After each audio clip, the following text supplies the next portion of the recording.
Rien à dire, rien à commenter. Les choses pendant une image à Yolo.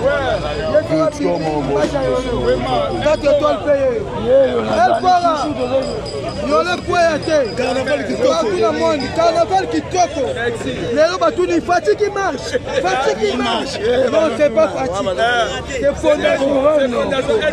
Fondation El Cora qui marche. Où est le mal? Où est le valide? Yolo qui gagne. Photo belé. Papi, au moins, El Cora. Est-ce que yo regarde El Cora?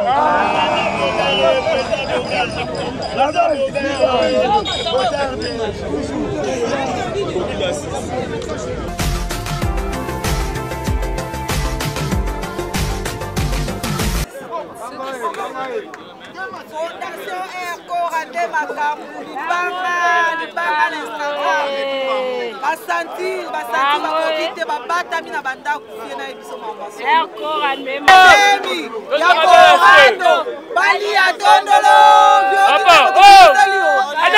Zembo to bimisika siko ya mwana. Xavier ya ngai.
Masaka.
Et oui, fidèle internaute, chers abonnés de Emergence One Télévision.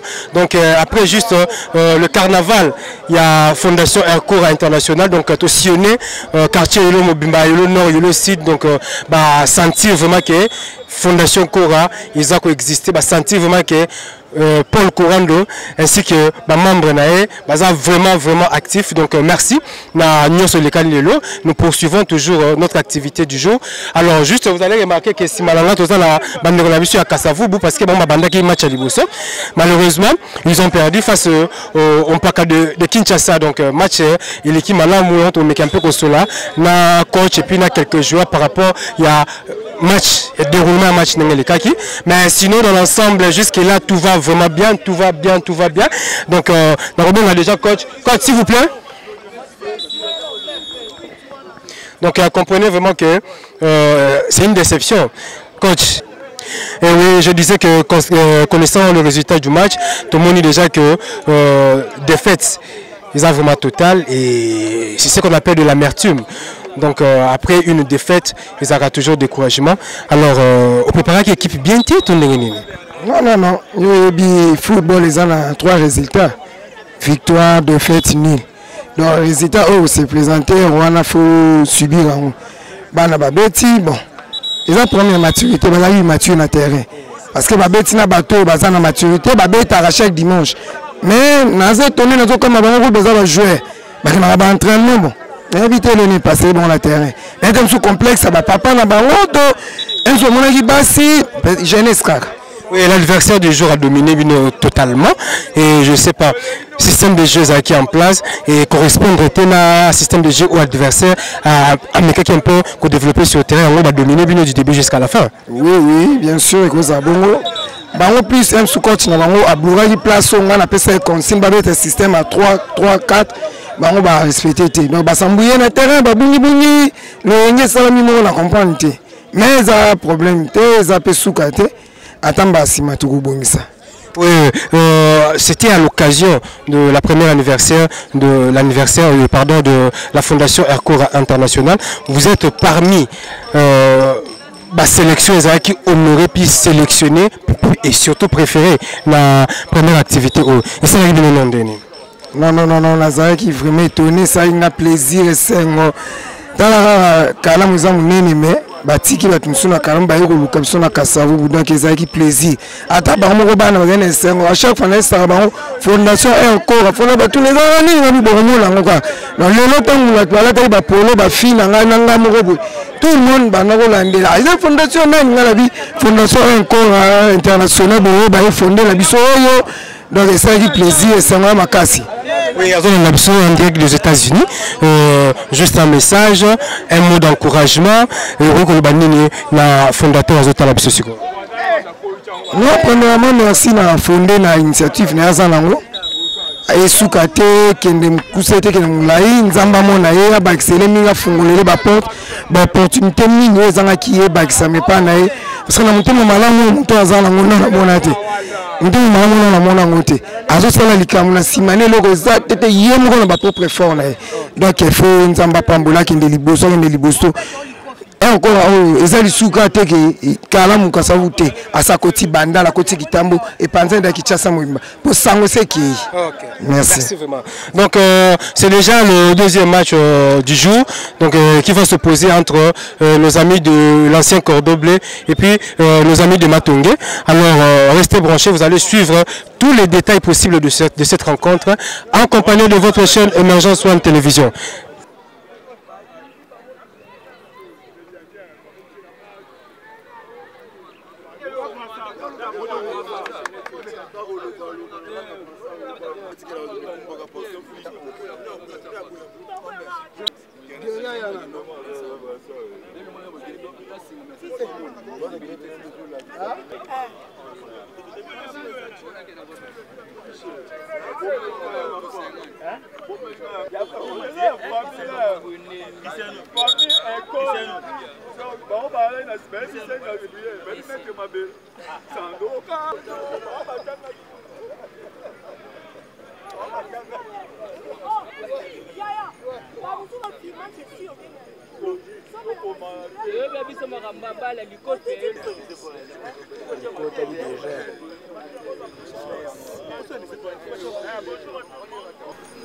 Fair play les ala et les capenza na esprit ya fair play de zulu bana match les bien bakamba ko wele les até ko boye zate ko nyata muto zate tous en tolérance et ça fair play alors on boyebi juste étant toujours ça match que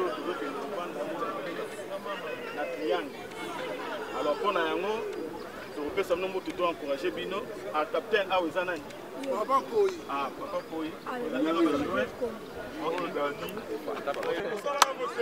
Du Ghana, nous mais le but comme TJ. Au moins la Nyoka. Au suscité. Fair play. Au coach. Oh, ouais. Gaïa. Fair play. Ah, Mawelisa. Ok. Mawelisa. Fair play. Non.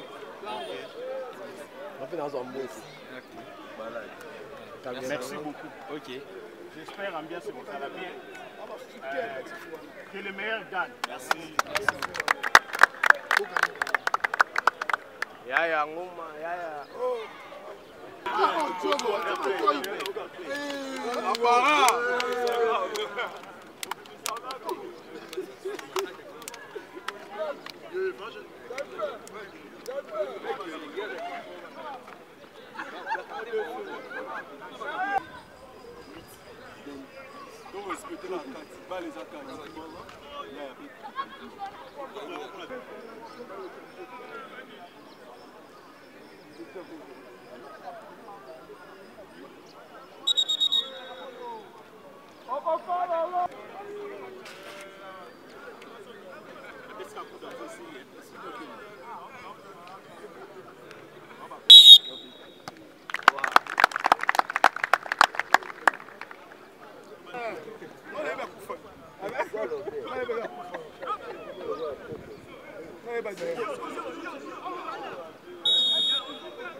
Président, merci vraiment parce que vous nous accordez encore la confiance. Donc, Fondation Erkora, Liban toujours comme d'habitude.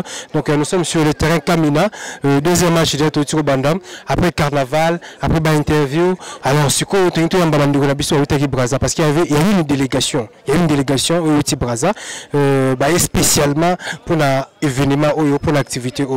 Donc, premier anniversaire de la Fondation Erkora International. Première fois. Bandeko ba otipe libanda na niveau ya Brazzaville ba ki non biso tozali bana yolo ya solo biso tozali ba kinois ya solo.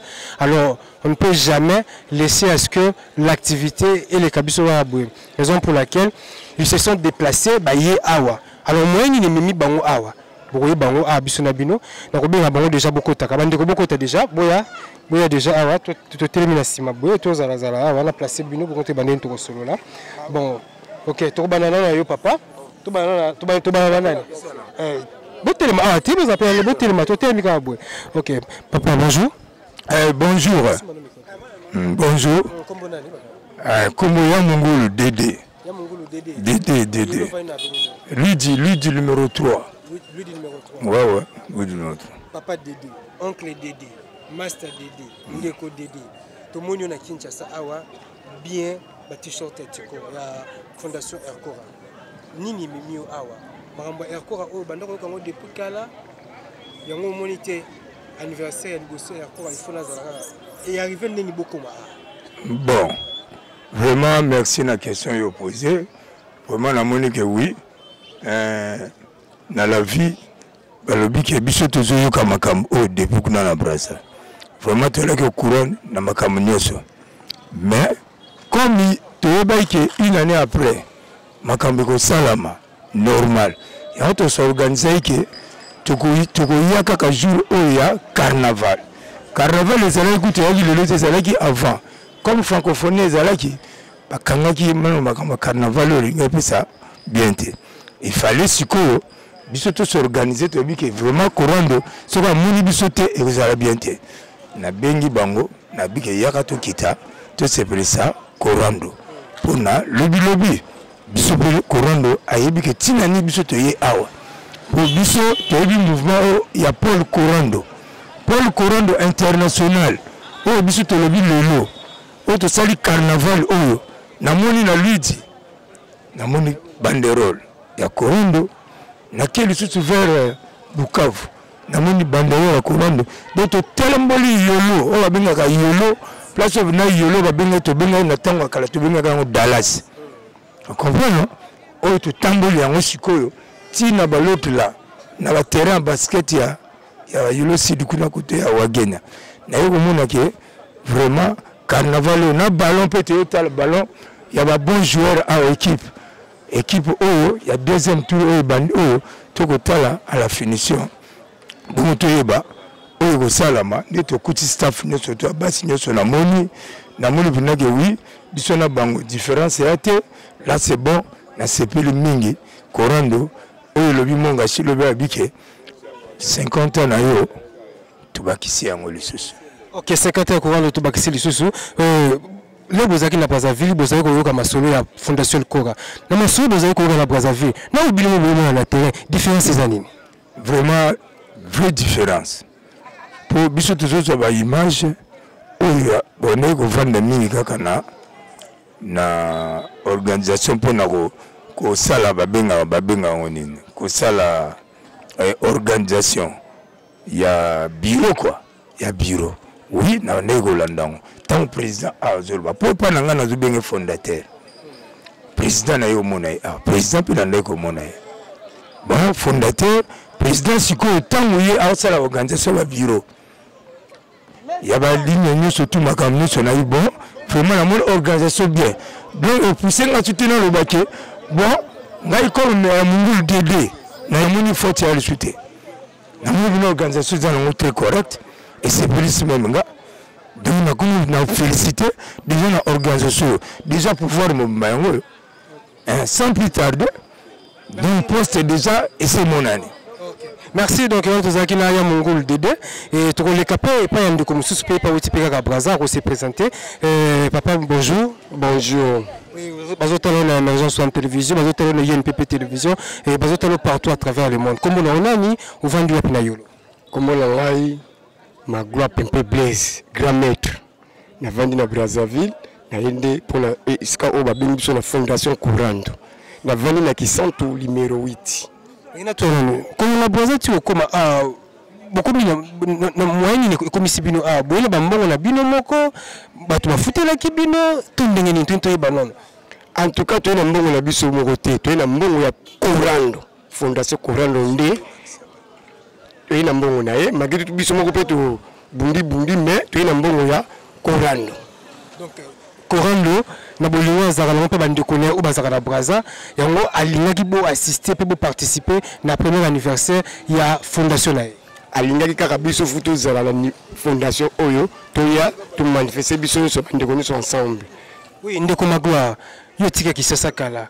Leo mozo mona Kisasa na basango yo kaka ya Kisasa na makambo Courando zo ko sala o. Yo zo trouver ngo comment? Exactement normal. Ne c'est pas na makasi. Pe na luli yango donc catastrophe. La sepeli pina ndenge moko sentiment na zana ngolo ngamoka la yebi. Donc vrai sentiment. Yakuti ma organisation kitoko, makamne so kitoko. En tout cas na leli yango fo pour ça kudu. Mais mi so bi etanga ngai. Mais les autres kangoka pour la mobile. Soki okebite. Soko kebite ngala lela la tentsa mais mi so pour la kuti penda kitoko trop. Courando za kotala yo siko. Okoyebisa yini? Ah, massa félicitation. Grand maître yeyo, yemoko yobenga ka grand maître. Grand maître yeyo. Grand maître. Ah, yanga baba. Yemoko yebi yanga baba. Denda bilili. Kitoko na sepela en tout cas correct. Donc na zabwe. Nakolela. Na bino bomoni fondation ya Courando ezali. Alors na bozo na Brazza. Bokomema sango nini to bokosala susu nini ko na Brazza. Bokomema pesa sur idéologie ya fondation ya Courando El Brazza. Tende. Bon, on a tout sur la ciment, ce qui n'a yemoko, ce qui suffit que tout commission on peut kuna, il y a les temps to zala to commission. On a yemoko. Parce que la Bible vous l'avez bana yelo pe basé belé, na bi que l'objet to zonga, to solo là, après to luka na ndenge to za kuna le. Toko tsape mouvement El Kondo, El Kora, il faisait appel à Brazzaville. Bah le maman babuza ka moi passi parce que le mona moto ndi basangisa bato $1000 na ye 2000 na ye 5000 na ye et comme passi. Vous n'avez pas céleste bandi ko na ye mais fondation Courando awutindila bato bilamba, awutindila bato basapato, azosunga bato voir même azo assister bato zo okufela ki assister. Oningo balisa mona assister, obelisi assister. Na ebité mutima moto ndengwana est-ce que le 21e siècle na ba yolo est-ce possible au monde ngoli sous en tout cas lokoyo et na la moni réponse que na repé ça était 100%. La moni réponse était 100%. Et c'est pas na makasi pour la génération mini basale lokote to yebi batu baninga basala bakenda ba poto banini ça ke lokote mais oyo pour na 50 mois na lobi za muke pour na 100 ans moto mêlé 100 ans moto mêlé pour les autres zila que pendant les jours députation au soleki. Merci. Donc là c'était la délégation il y a Congo Brazzaville donc ils nous ont visité par rapport à l'activité, par rapport à Makamunenge aussi koleka awa donc bazana vraiment la biso azolanda donc on continue to robena le sous oncle pousse le répéter. Donc big délégation à Brazza baluka OK tala bana caméra pela tala caméra babi banandingi nini expliquer biso le reçu na Paul Courando. Bon parce voilà za motemba minga olobezate aza moke mon âme donana minga obaxete donc souvenir te Courando ba bon souvenir rappelé logo moko. Bon, une fois, Azakuna Zoyoka, une fois, tu as Ipen. Tu as Ipen, voilà.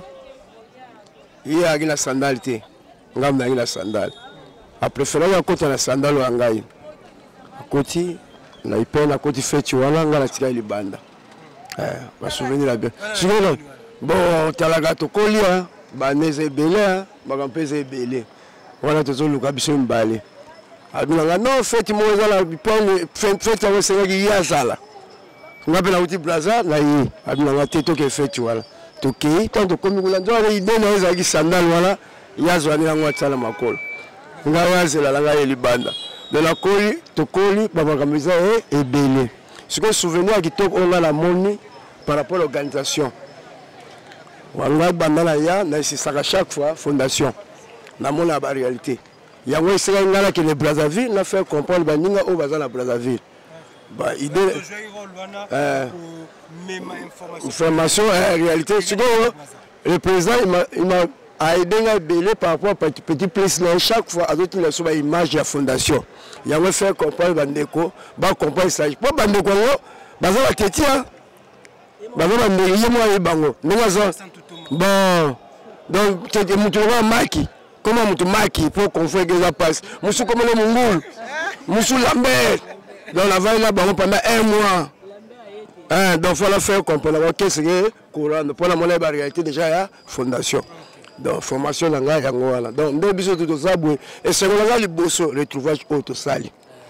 Vous comprenez donc là c'est là on va venir au battre ma babimba c'est malou c'est tété babimba c'est la courante so ba bois qui mis courant dans mona bango.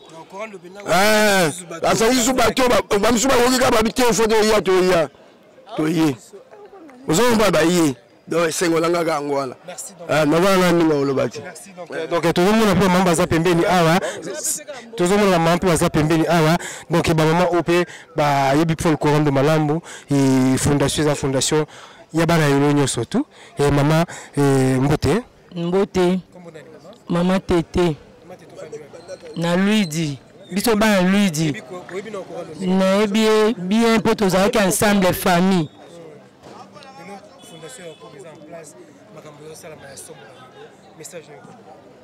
Donc tous les sengo mingi pomba la liboso tout le monde a monté à voyager atiki bandeko na milieu bazalaki azui ala comme pour reconnaître pe batu o avandaki na bango azo sunga donc azo sangisa bango tous en famille eze sengo makasi nga kutu naza surpris babengi nga rapide nazui kutu ata nini polote mais nazaki ne sengo kaka na assister makambo kitoko mingi to sepeli.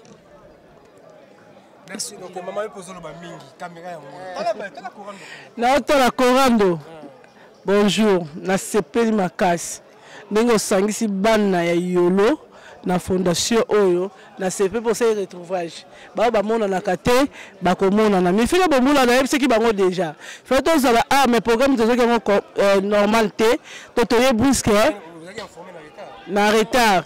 Na ma retard. Ngato na komi yango ba zu polo apesi ngai. Pas mon même maloye apesi ngai. Na Brazza nde babenga ki pe biso na Brazza na pesi mbote na encourager en tout cas batu baze belete o bakenda ba poto to mona bango ba ya kana ba famille na bango mais yo sali ke ba onyoso kola na bango ba ovana na bango bo se retrouver bon za la lisu nzaba pambolo so to technique ki député o kozaka premier. Donc comprenez-vous que la famille Yolo est tellement contente et surtout tellement heureuse que Yambalisku na lisusu bulamu ya Paul Korando ko ya lisusu na Yolo ko sa malamba za ko sala o. Donc toujours continuer toujours la bino. Merci.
C'est Massoud, ça c'est ah.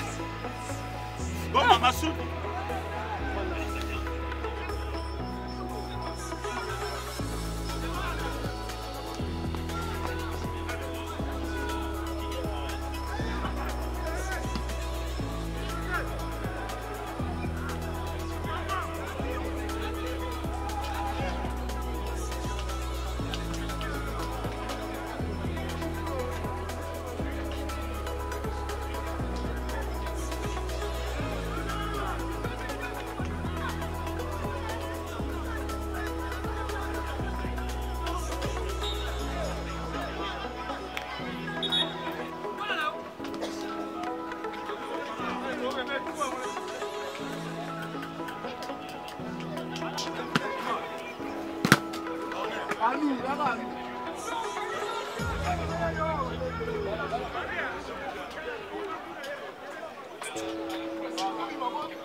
Na bomba. Bomba não. Primeira forma de ter caminhar. Ah ouais. Ah que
Oui, donc c'est la fin du deuxième match. Deuxième match Sopozaki entre entre Matonge et puis les anciens de Cordon Bleu. Les anciens de Cordon Bleu gagné sur le score de 1-0. Donc donc c'était le tout dernier match à journée à l'élo, il y a activité Nabiso à l'élo. Donc on a comme le vainqueur l'Impaka et puis les anciens de Cordon Bleu, on a couronné, on a récompensé, on a primé, donc c'est déjà la fin, on remet un peu quoi approcher les anciens du Cordon Bleu, moi les solo quoi.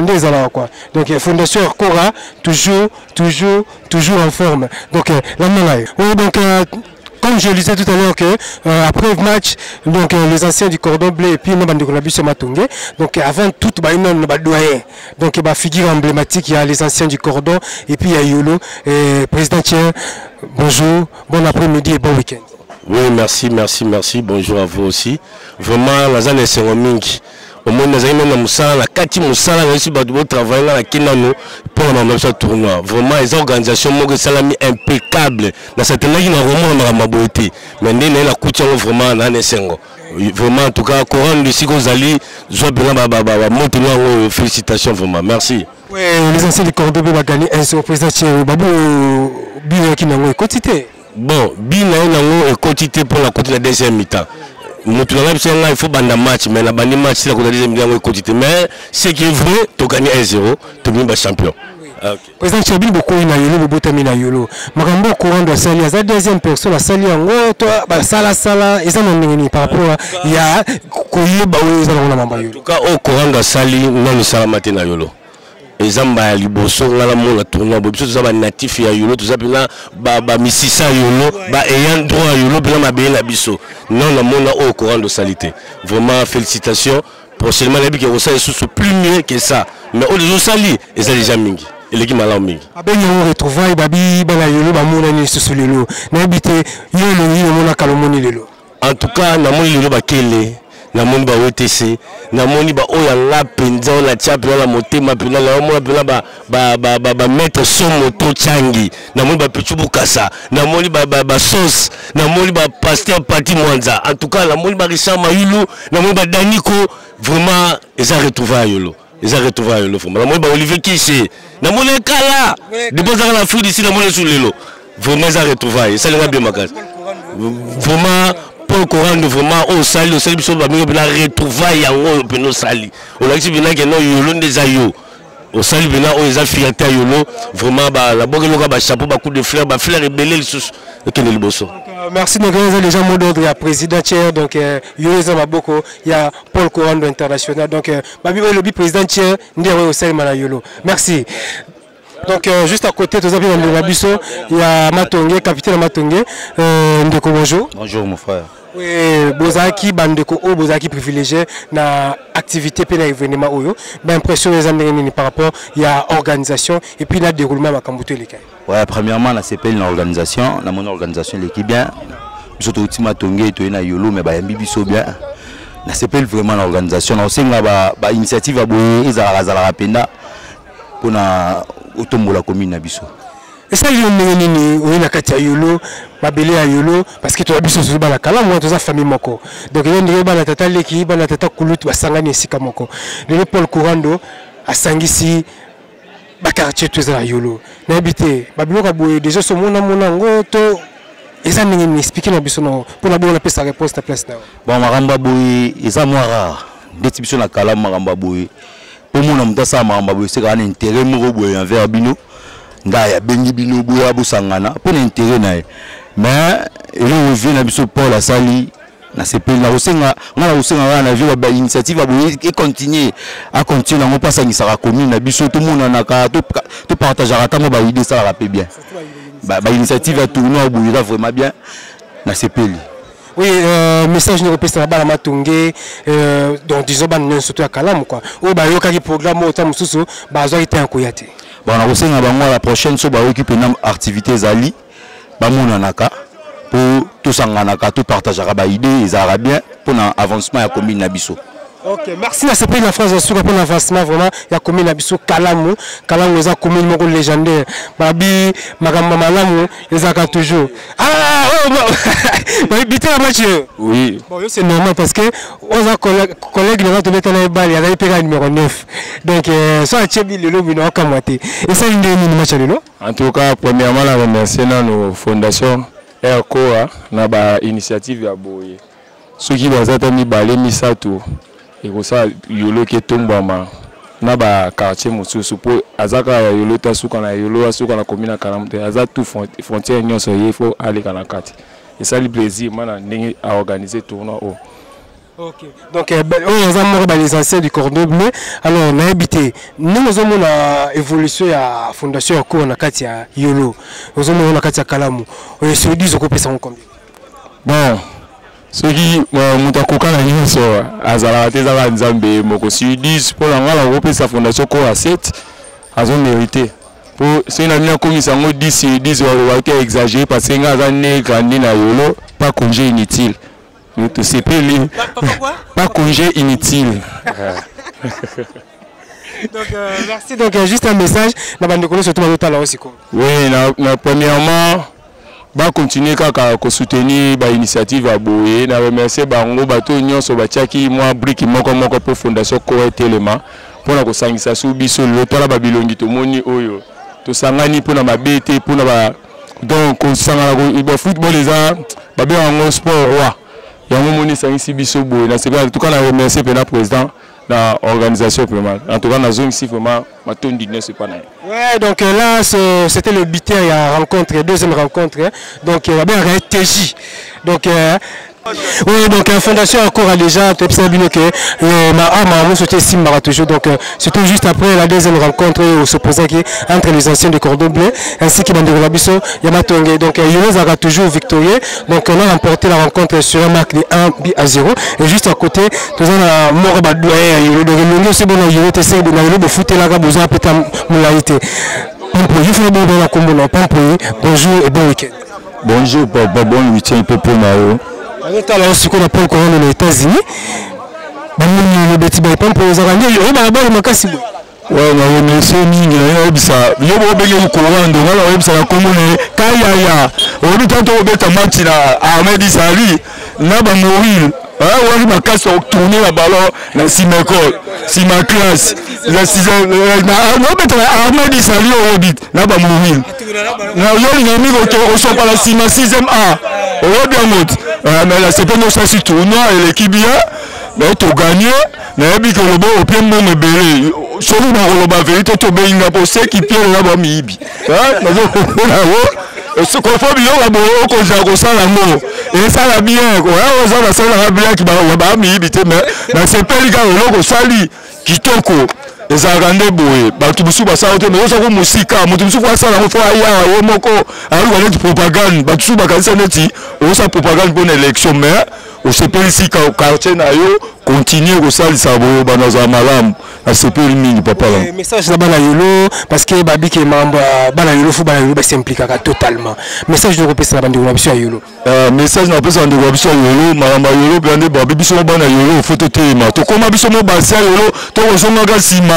Batu baye sima bakozala likolo na biso liboso kozala bien te biso mpe mfoto telema et puis pe bato bana yolo bopesa bango makambo bafungolaka bato nyonso bala te bakobomba baolukaka bato ya bango moko mpo bakoyeba neti babiso oyo aza teti baoyiba olia eza te moyeba ntianga na commission wana te bakotya bayebi ke cangi aza ne moto akwiti bakokosa ye yango wana service yo bome.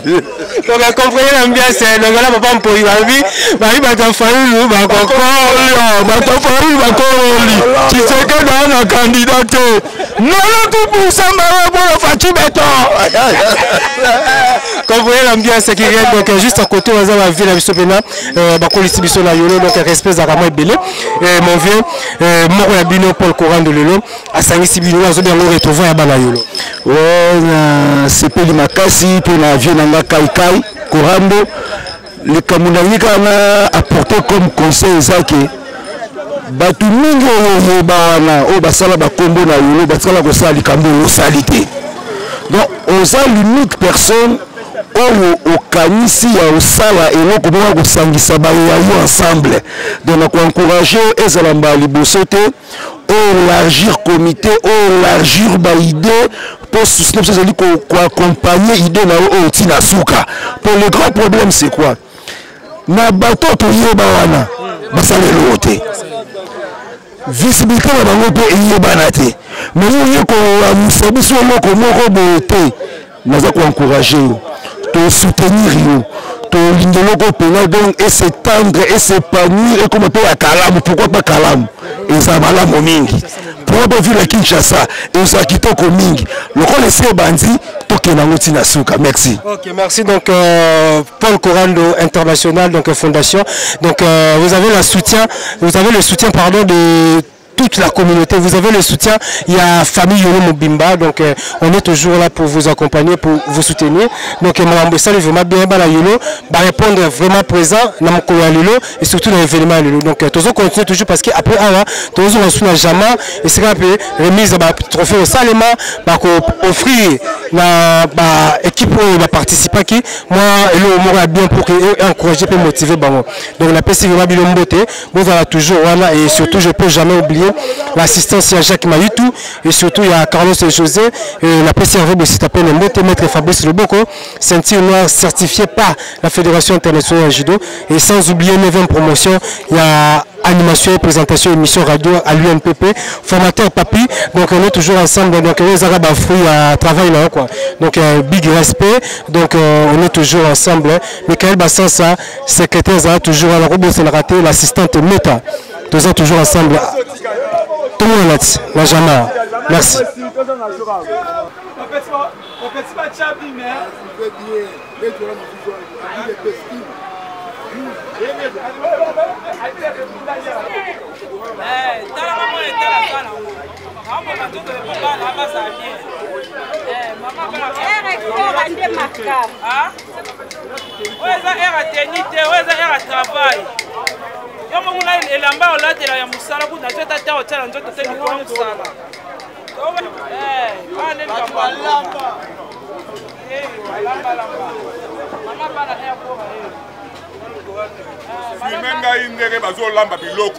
En tout cas, non, on a regretté. En tout cas, balamba pour une autre na yolo, parce que dans la photo na balamba mais ça va 80. Attends le courage, ça va être balamba na biso bana yolo te. Les seuls moutons à sali maka. Soit on a bien.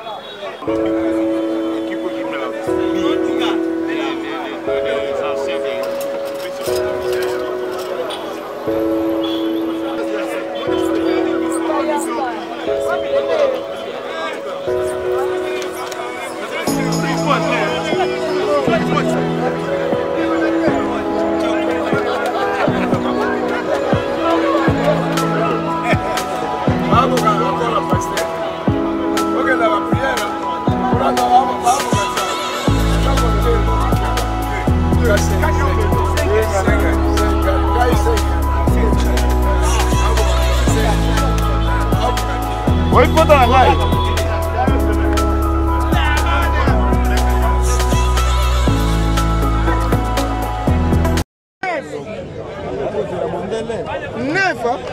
Maki 9. Biso to baroganga kaka. Oya gagné to gangi 8. 9. Biso to gagné. Kolo kola. Marquois. Reporter. Biso to reporter. Bien compte. Bien compte.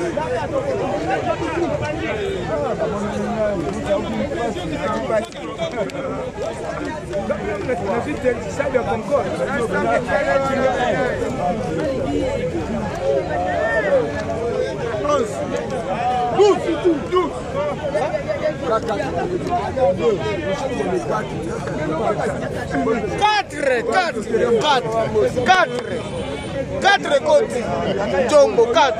Nous sommes observateurs. Hein? Donc, nous avons assisté. Combien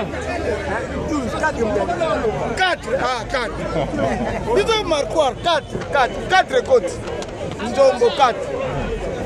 À suivre.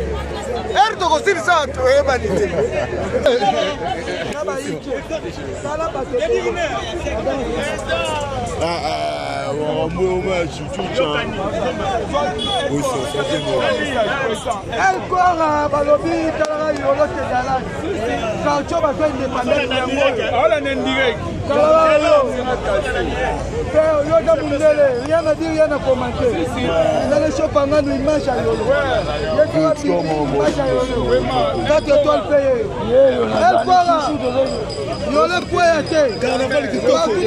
Carnaval qui toque. Les robatounis, fatigue qui marche. Non, c'est pas fatigue. C'est Fondation El Cora qui marche. Où est le mal? Où est le mal? Yolo qui gagne. Photo belé. El Cora. Est-ce que Yoko gagne El Cora?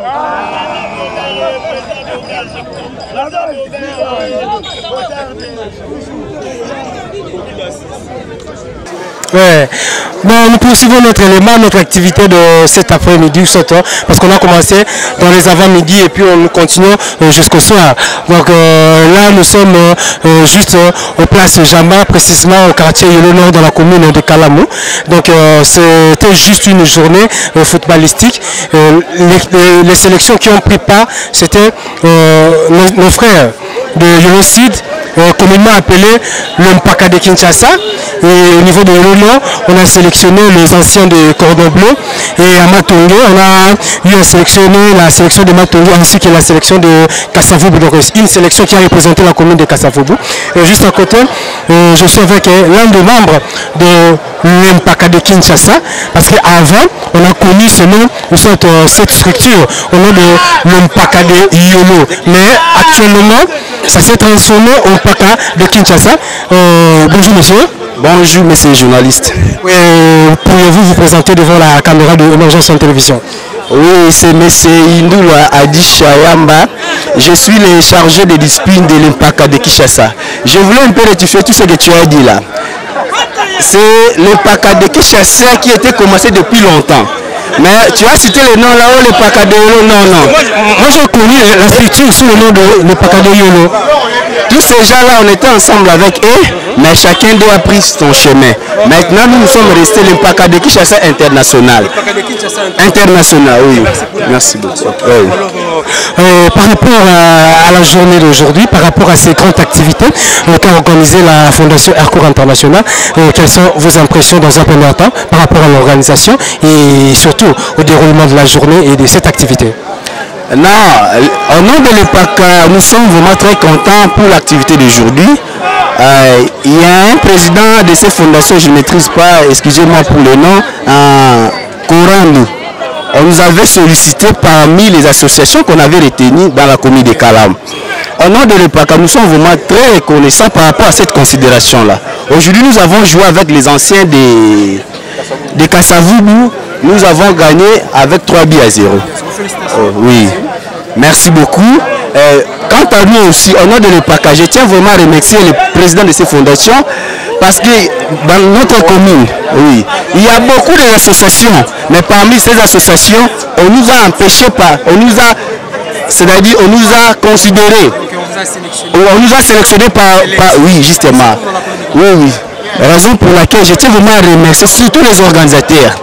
J'espère qu'après notre jeu de football qu'on a joué, maintenant nous sommes à 3e mi-temps pour rester ensemble avec des organisateurs et nos voisins de Kassavou que nous avons gagné à 3-0. Mais à côté de mon sujet, notre secrétaire général peut-être avoir un mot à nom de l'Mpaka. C'est un peu ça. J'ai remarqué une chose. On vous appelle le Mpaka international de Kinshasa, c'est ça? Oui. Vous avez joué face aux jeunes de commune de Kalamou. Mais c'est ce qui m'a plus surpris, le vieux ont battu les jeunes. C'est quoi votre stratégie? C'est quoi les secrets? Bon, tu sais ce qu'on dit. Ça, je me permets de dire ça en lingala. Ce que moi, je moko azokola. Alors ça, la makamba bien à 4 mikolo à Baranini. Et moi, azam mikolo, azam paka. C'est comme ça l'impaka. Ah, c'est un sorcier. Moi, un petit. Voilà. C'est un petit doué. Donc, tu bien qu'il impaka. C'est comme ça l'impaka. Donc, j'ai vite remarqué que ce n'est pas la première fois. Apparemment, vous jouez régulièrement parce que vous avez ce qu'on appelle de l'équilibre, vous avez de la constance, il y a une cohésion au sein de votre équipe. Merci, oui, effectivement, parce que nous jouons presque chaque semaine. Nous sommes là au terrain, nous jouons presque toutes les semaines. En tout cas, chaque week-end, nous jouons. Par rapport à notre troisième mi-temps, comme vient de le mentionner notre secrétaire, notre chargé de discipline. Attendez, s'il vous plaît. Donc par rapport à cela, quelle analyse faites-vous par rapport au début et à notre troisième mi-temps? Par rapport à cette que j'aimerais qu'on puisse, notre sage puisse vous répondre. Ok. Quelle analyse faites-vous par rapport au début de notre journée et au moment où nous sommes arrivés? Non, mais la journée s'est très bien passée. On était très bien. On a joué, il n'y a pas d'incident, il n'y a rien. Nous, on a gagné. Vous avez posé la question, j'ai entendu. L'Impaka gagne, c'est par rapport, pas parce qu'on joue toujours, non. C'est par rapport à la tête. Nous jouons avec la tête, mais les jeunes jouent, les juges jouent avec leur physique. Mais nous, c'est libérer, jouer, c'est la tête. C'est pour cela que nous avons gagné. Donc tactiquement, vous êtes fort. Très fort. Très fort. Très fort. La cohésion, c'est normal. Comme le CG a dit, on est ensemble, ça fait longtemps. 17 ans. Qu'on a 17 ans. Qu'on est ensemble, oui. On est là, on se connaît. Lui, il fait ça. S'il va comme ça, je dois donner comme ça. Donc, on est ensemble. Donc, tout est coordonné. Coordonné. Okay. Merci. Bon, j'ai interviewé certains camarades, amis, pendant ou soit après le match. Ils ont tous la même chose qu'ils répètent très souvent, que de telles organisations, de telles initiatives dans la commune de Kalam, précisément, dans le quartier Yolo, c'est pas fréquent. Alors, lorsque le monsieur Paul Korando pense à ses frères de Kalam, alors vous, en retour, qu'est-ce que vous allez lui retourner comme message? Merci Korando, Paul. On est toujours avec toi, on sera derrière toi. Vraiment, merci pour la considération. On est là, on est l'Impaka. Nous faisons toujours des organisations, nous faisons des manifestations, nous jouons tous les dimanches. C'est le seul club. Sélection. Association à Kalam qui joue tous les dimanches. S'il vous plaît, aujourd'hui c'est samedi. Aujourd'hui c'est samedi, mais nous avons joué. Donc, preuve pour laquelle on est là à tout moment. Nous sommes là. Nous sommes là, on est prêts aussi à tout. Et puis encore un tournoi que nous allons être là. Alors avec Paul Korando, nous sommes derrière. Donc vous serez toujours là pour accompagner? Non, on l'accompagne. Si vous avez un mot à dire, en voulant compléter les sages, Paul Korando, bravo pour l'initiative. Continuez ainsi, à chaque moment que vous aurez besoin de notre soutien, nous serons là. En tout cas, nous vous félicitons pour cette initiative. Nous espérons que c'est un début, mais ce n'est pas la fin. En tout cas, merci et bravo. Okay, merci surtout pour votre temps. Comprenez vraiment que nous sommes dans la commune de Kalam, précisément, dans le quartier Yolo, place Jama. Aujourd'hui, c'est l'ambiance, c'est la fête. Donc, Paul Korando a songé et puis a pensé à ses frères de Kalam ainsi que de Yolo. Yazo, comment? Donc là, je fais appel à Zorino. Zorino est l'un des figures emblématiques des sports au niveau de la quartier Yolo. Donc respect belé, poussana boyaya. Donc respect belé, on va bakulu toyo, to beti balé pour la bango. Alors yaya to monio lelo na l'Impaka de Kinshasa international, la tournée encore nino malobani ko bala Paul Korando aux États-Unis. Bon, les paradoxes, champion, tozobeta l'équipe ebele donc tanga biso touti baarrangeur toyi sur l'impaka donc biso te toaka na mitolo te l'impaka topesaka makambo toye lelo tobambi bango mona tie bango na obi avocat de la cour maître picho tie toasayebi ebondokisa ta tie apparemment c'est ça ce qu'on appelle la tricherie parce que vous êtes un compétiteur, comment est-ce que vous pouvez vous infiltrer là où se trouve un vétéran on gagne très souvent on a tif ebele biso toana bato batiaka bakwiti mais tolinga otema na te so pusani be yaki minda makanisi kamba tona twa ile tofonga bibon tolinga kotelema bango eloko komplike bango kotelema yango dans le pagana tout commune à Yolo tokanga elonga quartier tokoma commune à Yolo gimsalo bayon commune à Yolo tokangi. Merci vraiment pour votre temps. Donc, comprenez que là, c'était Zorino. Donc, oui, on continue toujours l'activité. Comme je le disais tout à l'heure, que Fondation Akora, la classe et la différence. Donc, rien à prouver. Paul Corando a convaincu tout le monde. Aujourd'hui, tout le monde est content, tout le monde est convaincu. Et donc, il n'y a rien à expliquer. Donc, le détail est là. Juste à côté, je suis avec l'un des frères de Paul Corando, Guy Mananga, donc via Pandiawa, via Bouliken. Merci vraiment, merci à trop. À CPL. Mais vraiment, Paul Corando a Sangisi Benoît, parce que c'est vraiment difficile comment on a vendre autour d'une table, vendre autour de la combo, Paul Corando a Sango. Donc, et là, premièrement, c'est pour les signes, ils allaient retrouver la monnaie, douane, pendant la cala, Amsu ba yolo wa mais ba bi bango te maintenant na yebi bango po je suis né à yolo grandi à yolo na yebi tous les bavier nyonso lui di nyonso miti kapela na moni bomba eloko sali zama pa mola trop na sepeli na nimo to ko ba initiative aboye mais ba grande surprise d'abord na moni mani ndo na ibsenga te mais na moni ka ngalo na bimi na moni batu amoni kaka pakar ndenge etandama kaka fondation babamerole mene panzani ke Corando fondation me mutu moko asinyalanga te bon volonté nanga moye nabi ke wana yaya wana mutu nanga akanga yaya tala kaka wana Paul Corando nanga nayebi ye mpo na kombo ya kala yango nayebi te nanga nayebi yango tokembanga nayebi yango na libanda Bajé de 6 banini ti basaki oni bate na mutu no chakola mais namoni ete awa namoni po ve Didi azate mais eloko la CP namoni la retrouver eloko sali zamba peso a trop mamarame fungama trop donc nazalaki na bamwa oloba mais na CP ebosani kaka nga mutu na oyo ebosani kimananga ve gili mpo ayebi te bive sala na mikili yebi yango déjà chakola kambazani Didi Azate, Bives Poto, Vegila Ayobite, nous, bateau de Botabaché, Azate, n'a pas eu Azate, dans son Azakuna Moutume général, Kassono, mais il ne se passe à la CPL Makassi, Yaya, tu es mon vieux, mais la CPL est vraiment dans le qui a. Dans la route noire, le Bamélamoni, vous êtes fort, puissance, et là, sa puissance là, ok, ça m'a fourni ma caméra. Mais donc autour de puissance, nous avons fait Makambo. Nous remarquons la fête de la commune de Kalamou, la quartier où la place Jama Awa. Tout le monde a dit que ça vous bailler. Tout ça, on dit que c'est bana yolo non. Bana touré tout va na bawa. Bana ya yolo si tout ça na bawa Awa. Bana kasavu tout ça na bawa. De Paul Corando a sani si battu belé. Oyo.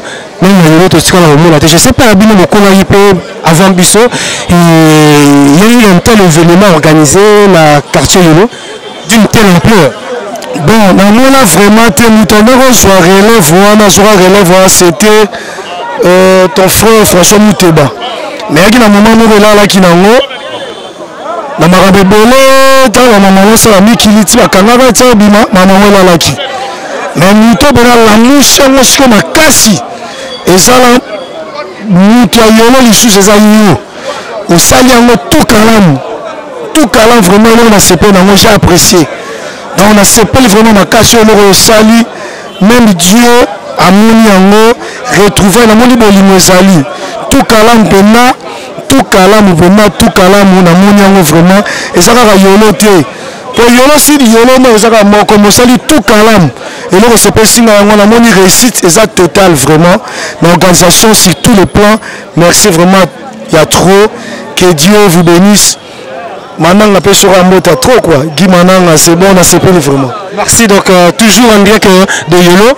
Mais on sur la maman, na su basket c'était 43, 44, 43. La moni ba la ngaité, la moni ba su kepite, na su ba zumba une fois la joie. Pour moi, on dit ma sonne to kemino ba je ba nini tout obi petit Yolo qui t'en merci. Donc c'est toujours un direct de quartier Yolo Nord précisément, la place Jama, par rapport à Yolo Bazar au Sarala. Donc ici vraiment, donc c'est une belle ambiance, hein, donc c'est vraiment la fête. Kalamo, Kasavubu, donc Tomoni Matonge, Tomoni Yolo Sid, donc c'est vraiment la fête. Koulebe Tomoni Mora président, Bonissa. Donc bon, ça va toujours branché sur l'agence sur la télévision. Donc mon anda, détail tout, il y a un corps à la Bissibino, non. Donc il n'y a pas mieux que Paul Corando, il n'y a pas mieux que Paul Corando. À suivre. Pour la cérémonie d'aujourd'hui, votre attention s'il vous plaît. La fondation Air Cora. Ok, merci beaucoup. On peut commencer notre cérémonie d'aujourd'hui. Comme vous le savez, c'est la fondation Air Cora qui a eu le réel plaisir de vous inviter aujourd'hui pour les festivités dans le cadre des rencontres sportives que nous avons commencées. Et il y a eu 4 équipes qui étaient représentées, que je vais tenir d'abord à les présenter l'une après l'autre. Nous avons l'équipe, les anciens de Paka de Yolo, je vous prie de bien vouloir. Les Paka de Kinshasa, je vous prie de bien vouloir vous lever.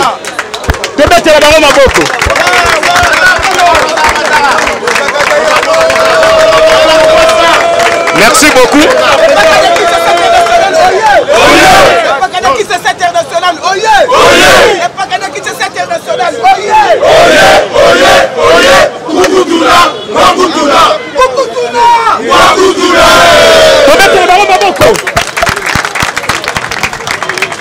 Nous avons les anciens de cordon bleu. Les anciens de cordon bleu, je vous prie de bien vouloir vous lever.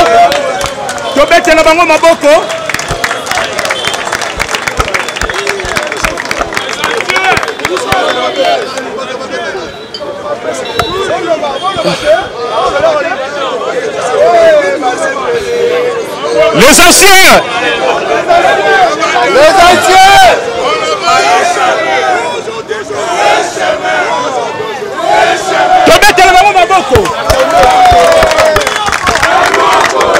Merci beaucoup. Tozali na équipe na biso de Kasavubu. Kasavubu qui était venu aussi. Je vous prie de bien vouloir vous lever. Au micro, les amis de Kasavubu.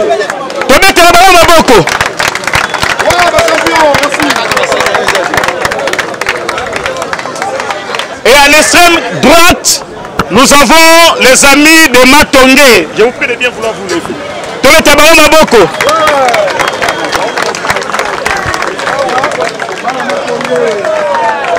Alors, nous avons les membres de la fondation Air Cora.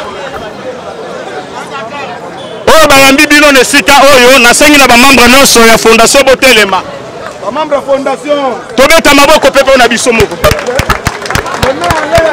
Ba membre fondation. Merci beaucoup.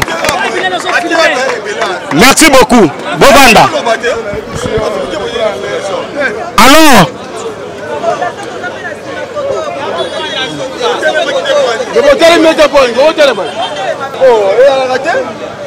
votre attention s'il vous plaît, Tolanda.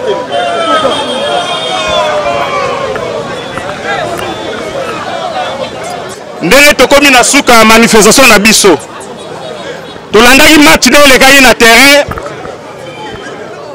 Les anciens de Kinshasa ont corrigé sévèrement. Les Paka de Kinshasa ont corrigé sévèrement avec le score de 3-0. Tobeta donne Maboko.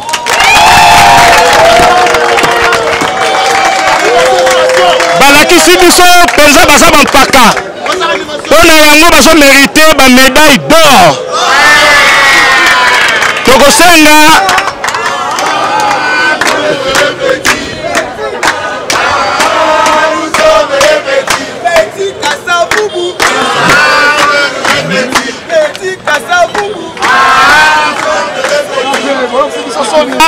bakoya to décorer bino na bamédaille d'or et puis la coupe na bino 15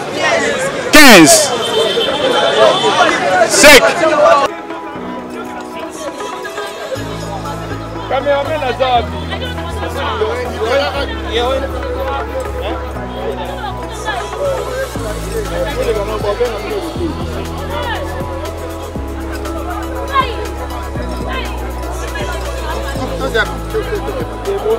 Tu peux remettre vraiment 15 boîtes à poiquet.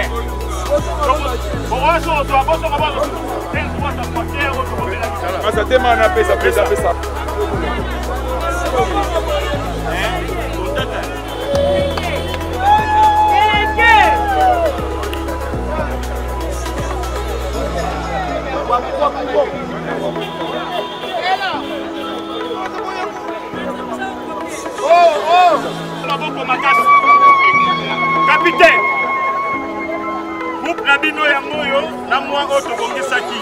Maboko po dans le paka. Le paka na kita personnes.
Extension, capitaine.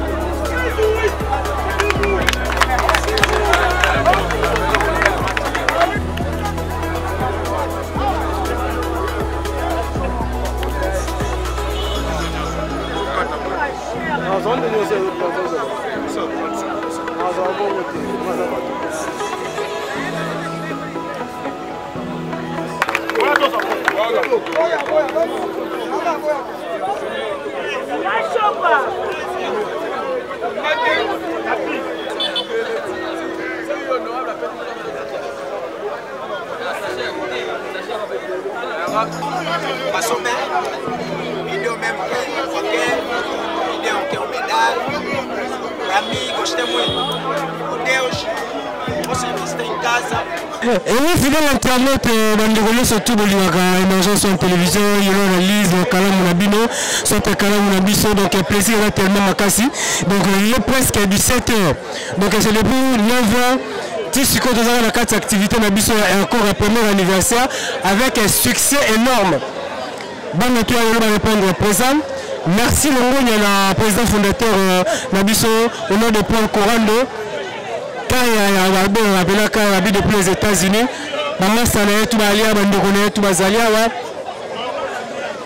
l'équipe est tellement costaud, la famille a répondu présent à un rendez-vous. Donc c'est déjà la fin. Tout le monde à se retrouver dans l'événement tout. Les 4 clubs ont participé, ou soit les 4 sélections, on a qui parlent dans la journée footballistique à l'élo. Chacun a bénéficié de quelque chose d'un petit rien. Bandéroisi va quoi qu'il y a, vas-y ma médaille, vas-y tout, il faut bazoa. Donc la Bocassia Fondation Aircourt, la Bocassia Paul Corando. Alors pour conclure, j'aimerais tout clôturer le doyen, il y a la Fondation Aircourt, juste résumer mon qui est caca pour permettre à ce que Bandoko, Bolanda, Gibiso, Banana Biso, comment est-ce que tu clôturer. Donc bon, ça a toujours broché. Et oui, je ne suis pas seul, donc je suis accompagné l'un des icônes du quartier Nabiso Yolo, l'un des notables, l'un des chefs de la quartier Yolo Nabiso Awa, avec beaucoup de respect. Tu remets un peu pour développer l'oncle, papa, on a le respect de lui. Bonjour papa. Bonjour. Oui, plaisir trop parce que bon répondre présent ensemble nous la membre surtout il y a Fondation Aircourt International et nous sommes arrivés à la fin il y a activité Nabiso à Lolo premier anniversaire il y a Fondation Aircourt International comme étant membre et puis notable à Yolo icône à Yolo analyse comme ça là par rapport à l'activité à Lolo vraiment na CP Limingi analyse na ressala que événement où est une réussite totale. Kobanda na carnaval, tout ça li plein, tout comme un terrain, balé betempe qui toko incident mon salamité, vraiment Dieu merci. Tout y peut tout ambi ba paya biso ba équipe ba beta ki balé, tout remettre bango ba coupe, tout remettre bango ba médaille, ba zu ba cadeau na ba kwake, ba enveloppe, ba meli en tout cas et sali pinda esengo. Vraiment Aircourt merci. Merci Nzamba Pambolayo. C'est une éducation. En tout cas, nous avons à mingi, tina niveau vraiment merci. Merci vraiment Aircourt. Oui, Tobandaki, le carnaval, tu as terrain, après terrain, tu as conclu awa. Analyse au saluala message j'ai coupé ça la bandeko oyo bazama musika bazaki à distance parce que ba ozateur autant la biso na image bazangi makamboto na ndebi ba se présenter te ba rater na bango lokoté donc ça la biso mo différence ça bon Aircourt alobaki aboyi mututé malgré boyi mututé mais effectif il y a fondation et ça 50 personnes. Ba membre sympathisant ba kokela na ko ya to yamba bango to boya bango te ba ya ezali eloko na biso il faut to ekoma kutu d'ailleurs les international voilà les international pour biso leti ba ikon ya yo lobi pe to zalata muso ba kote wana poka na ko kolisa mouvement hein ezali ngwana do ba wana bango ba ya korondo za motema ya kufungama akora na yobite bolimo ozala na bato na yebite bon ba mbule bele o sali na yolo maramu esami yolo eza deuxième fois eza mbala liboso expliquer bisona te na ho mo songa na bona on a moni lolo fait eleki tout eza na okutu ya koloba te eleki nyonso vraiment Corando Nzamba pambola yo Nzamba pambola yo motema ozala ngo ya bolamu ya kokaba ya kosalisa bato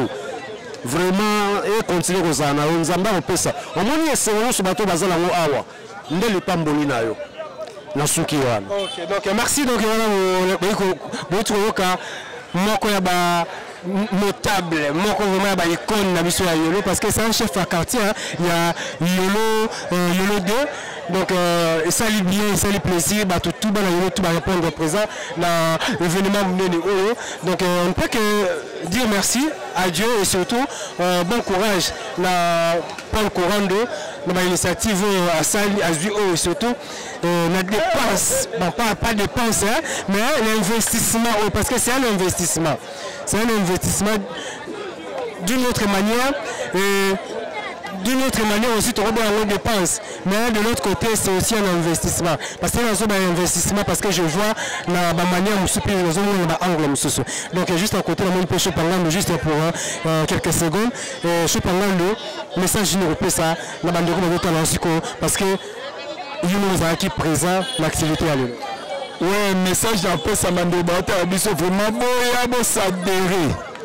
Oza donc Air Corando ONG dans ma sola des awa toujours pour aider Mboka surtout peuple congolais. Donc il y a un biso à Chopangando si tu awa et pas Paul Air Corando donc toujours dans les bons. Ouais, pour la bana yolo, bota Chopangando catholiques. Naza ça veut dire que Binope Bozala. Chopangando, merci. Et oui, donc nous poursuivons, donc c'est presque arrivé à la fin de notre activité de cet après-midi. Parce qu'on a commencé les avant-midi et nous voilà dans les après-midi, tous ont clôturé. Et juste à côté, il y a des membres effectifs. Il y a Fondation Air Cora International. Donc ils ont même porté les t-shirts de Fondation Air Cora. Bonjour. Bonjour papa.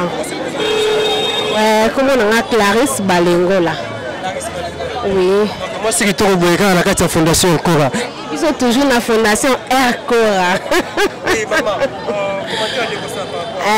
Commentaire dans le conseil pour l'activité vraiment. C'est très bien l'équipe qui toque comme à casse. Donc, nous avons commentaire de belleté. Oh, c'est vrai que ça la message. Donc, toujours encore à Liboso, surtout qu'il n'est pas toujours Liboso. Anniversaire à Liboso, c'est la toute première sortie organisée par la Fondation Zalipega Alelo. Alors, remarque qu'il y a Salaki, par exemple, l'activité Alelo. Mon activité Alelo, vraiment, quand on dit à ma casté. Comme les Arabes qui n'ont pas d'activité au Hollande, les cas sont bien par rapport à eux, les Kilelo. Bon après-midi, maman. Oui, bon après-midi à vous aussi, monsieur. Pouvez-vous vous présenter devant la caméra de l'urgence en télévision? En fait, moi, c'est Madame Laetitia Mbi Yachimanga. Madame Laetitia Mbi Yachimanga.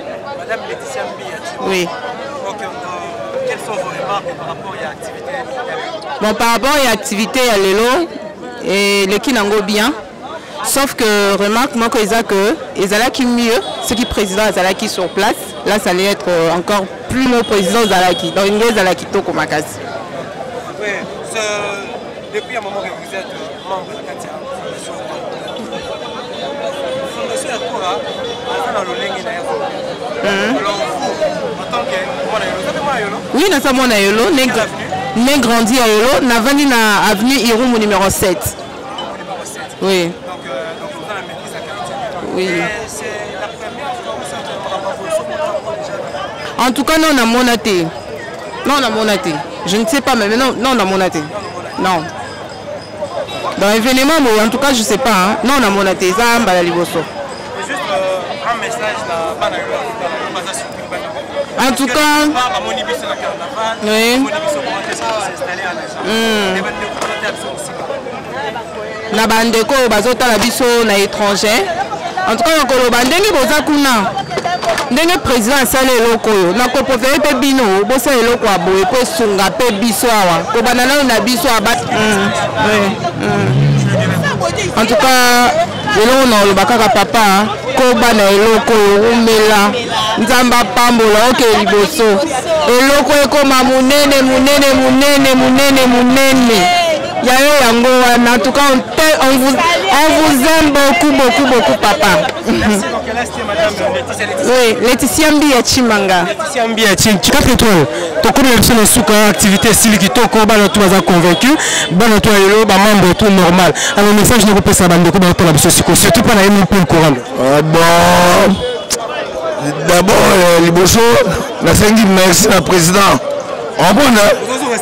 Nasengi président merci pour ma candidature.